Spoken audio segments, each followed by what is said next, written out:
Alright, today I'm going to talk about how the current Starmer regime, this godless commie Marxist Labour, anathema to most of us, communicates with us. I think when we start talking about the Labour Party's communication with the UK's population, we have to think about who they're addressing. Now, for example, if the Labour Party addresses the white indigenous population, it's a completely different method to say how they would communicate with the Muslims or with the black population. So for now, I think I'll focus on what the Labour Party says and does to get its message across to the white working class and the white native population before I go into the other ethnic groups. So the Labour Party doesn't have any mediation process between itself, its government, and the white native population. What it does instead is it issues diktats, it issues instructions, and it issues threats that if you don't comply, there will be serious consequences. We all saw that after Southport, when Chairman Starmer got up on TV, stood there like a Madame Tussauds wax doll, because that's the personality he projects, and informed us that if we kept on objecting to our attacks on our people, on ourselves, by these other ethnic groups, he would come down on us like a ton of bricks and find a place for us in prison if he had to kick out every nonce on the books to make sure we went away.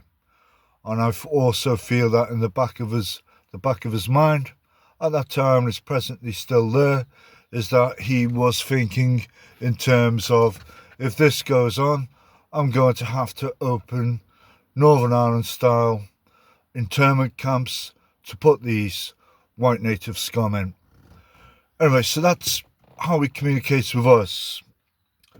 With the Muslim population, and it's a massive growing Muslim population in this country now, outnumbers my own demographic, white native Catholic population, by many times over.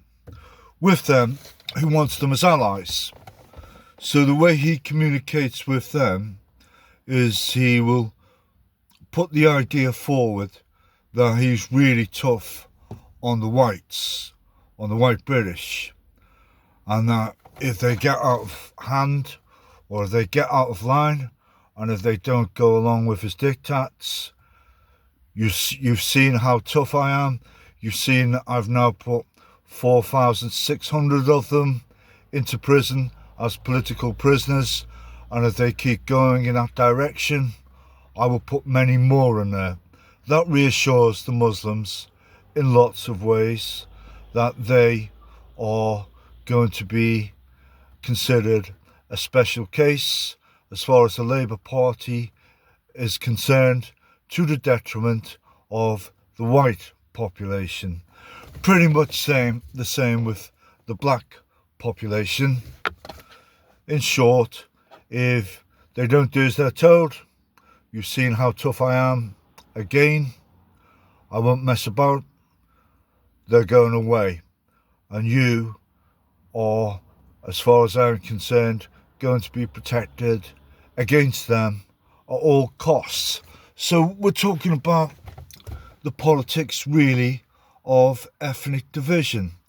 And we all know in this country, it's overpopulated.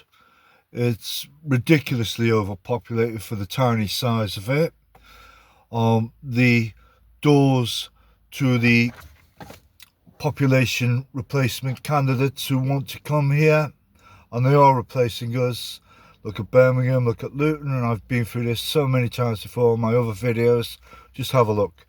Anyway, these people from the third world want to come here because the simple facts are this: there are 750 million people on the move in this world at the moment. They're the product of third world states who can't support them. They're not political dissidents or asylum seekers. They are economic migrants, and they all want to come to Europe. They all want to come to the United States, even though they hate our culture, they hate our race, they hate our Christianity, a lot of them. They still want to come here because they want to turn this place into a version of the places they just fled. But that can never be admitted. So the politics of ethnic division are rampant in the Labour Party. It's one of their main driving forces.